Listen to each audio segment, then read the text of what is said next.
பிரியமானவர்களே, இன்று பாஸ்கா காலத்தில் 6ஆம் வாரத்தில் நாங்கள் வியாழக்கிழமைக்கு கால் பதிக்கின்றோம். எனக்கு பிரியமானவர்களே, இந்த நாளிலே ஆண்டவர் இயேசு சொல்லுகிறார், மிக ஒரு பிரச்சனையாக இருக்கின்றது சீடர்களுக்கு இடையிலே. இன்னும் சிறு காலத்தில் என்னை நீங்கள் காண மாட்டீர்கள், மீண்டும் இன்னும் சிறு காலத்தில் நீங்கள் என்னை காண்பீர்கள் என்று சொல்லுகின்ற பொழுது சீடர்களிடத்திலே பெரும் ஒரு பரபரப்பாக, ஒரு கேள்விக்குறியாக இது காணப்பட்டது. அப்படி இருக்கின்ற பொழுது ஆண்டவர் சொல்லுகிறார், இதனை நீங்கள் உடைய வாழ்க்கையில எவ்வாறு ஏற்றுக்கொள்ளப் போகின்றீர்கள் என்று. அப்படியானால் சந்தேகம், பயம் இருக்கின்ற இடத்திலே முழுமையான விசுவாசம் இல்லை.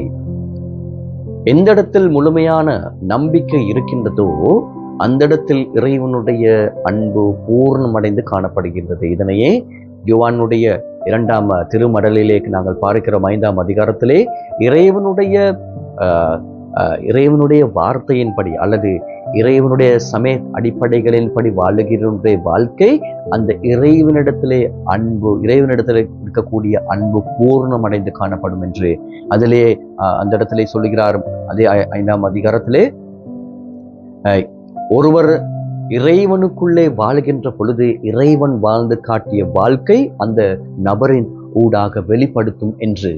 எனவே இந்த உண்மையினை இந்த சொல்லுகின்ற இந்த நாளிலே ஆண்டவர் எங்களை அழைக்கின்ற இந்த உண்மையினை நாங்கள் எவ்வாறு புரிந்து கொள்ள வேண்டும்? இன்னும் சில நேரத்திலே ஆண்டவரை நாங்கள் காண மாட்டோம், இன்னும் சில நேரத்திலே அவரை காண்போம் என்று. அப்படியானால் அவர் வரும் வரையிலே நாங்கள் எவ்வாறு வாழ போகின்றோம்? தூய ஆவி எங்களோடு வந்து எங்களை வழி நடத்தும் வரை நாங்கள் எவ்வாறு வாழ போகின்றோம்? அவர் வருகின்ற பொழுது நாங்கள் எவ்வாறு பதில் சொல்ல போகின்றோம்? இந்த பயத்திற்கும் கேள்விகளுக்கும் அல்லது துன்பங்களுக்கு, பிரச்சனைகளுக்கு அடிப்படையிலே நாங்கள் வாழ்கின்ற பொழுது அதற்கு முதலிடம் கொடுத்து வாழ்கின்றோமோ ஒழிய இறைவனுடைய உண்மையினை எங்களால் புரிந்து கொள்ள முடியாதவர்களாக நாங்கள் இருக்கின்றோம். உண்மையா இல்லையா என்று நீங்கள் சிந்தித்து பாருங்கள்.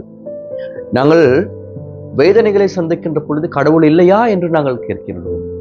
துன்பங்களை வருகின்ற பொழுது கடவுள் இல்லையா என்று நாங்கள் கேட்கிறோம். எனக்கு பிரியமானவர்களே, இவை ஒவ்வொன்றுக்கும் ஏதோ ஒரு காரணம் இருக்கின்றது. இறைவனுடைய திட்டம் இல்லாமல் ஒருவருடைய வாழ்க்கையில் எந்த ஒரு சம்பவம் இடம்பெறாது. இதுதான் நம்பிக்கை, இதுதான் உண்மையான விசுவாசம். அப்படியானால் எங்களுடைய வாழ்க்கையிலே இந்த முழுமையான விசுவாசத்துக்கு இடம் இல்லாமல் இருக்கின்ற பொழுது, அந்த சிறிதளவு சந்தேகம் வருகின்ற பொழுது நாங்கள் இறைவனில் முழுமையான அன்பினை அடைய முடியாது என்ற உண்மையினை நாங்கள் புரிந்து கொள்ள முயற்சி செய்வோம். சீடர்கள் போலதான் நீங்களும் நானும் இவ்வாறு கேள்விகள், துன்பங்கள், கஷ்டங்கள் வருகின்ற பொழுது நாங்கள் எங்களுக்குள்ளே பலவிதமான கேள்விகளை கேட்டுக்கொள்ளக்கூடியவர்களாக இருக்கின்றோம்.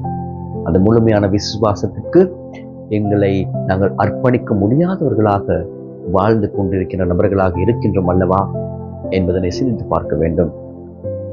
மற்றவர்கள் கஷ்டத்தில் இருக்கின்ற பொழுது நாங்கள் கேள்வி கேட்கின்றோம், நன்றாக இருக்கின்றீர்களா?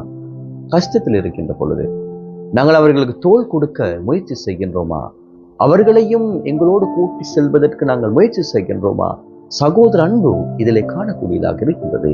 அதனால சொல்லுகிறார், இறைவனுடைய வார்த்தையை அல்லது சமயத்தை பின்பற்றுகின்ற, அவருடைய மறை பொருள்களை பின்பற்றுகின்ற ஒருவருடைய வாழ்க்கை இறைவன் வாழ்ந்து காட்டிய வாழ்க்கையாக இருக்கும் என்பதனை. எனவே இதனை சிந்தித்து இறைவனிடத்தில்